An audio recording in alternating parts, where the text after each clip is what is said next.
Israeli commandos drop onto deck from the night sky and are confronted by men wielding sticks and metal poles. It's a ship carrying humanitarian aid, but the Israelis claim there are weapons on board as well. Amid the panic and the violence, cameras keep rolling, and the drama is played out on the internet. We have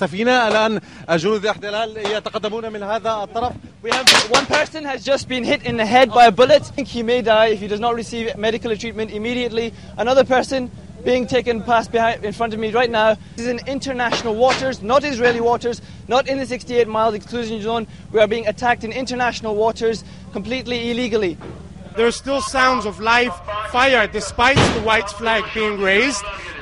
Tens of people have been injured. 2 people have been killed on board the ship, which holds 600. But in the end, there were at least 10 people killed. As a woman carried a blood-stained stretcher past a wounded man, there was a plea over the ship's tannoy. Important announcement. Please, all the brothers on Ihaha and Marmara, go back to your cabin and sit on your seat. The convoy began its journey in international waters off Cyprus, heading for Gaza. Israel wanted the aid dropped at one of its ports and released video of a warning issued at sea.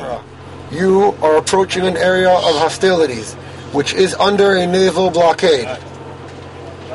The Gaza area, coastal region, and Gaza harbor are closed to all maritime traffic.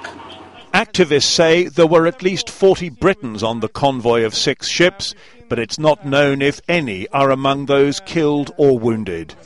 In Gaza, where they waited for the aid to arrive, there was an angry reaction. This is an act of piracy against the high sea, against the sea law, and Israel has no right to intercept those people who came to show solidarity with the Palestinian people.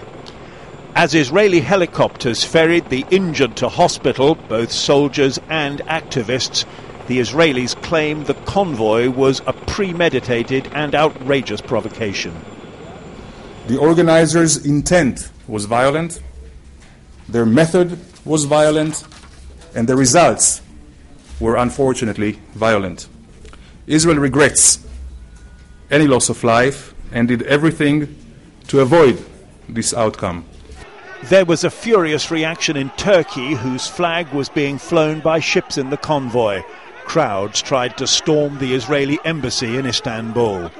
And there's been condemnation around the world as Israel finds itself at the centre of another diplomatic storm. Tim Hewitt, ITV News.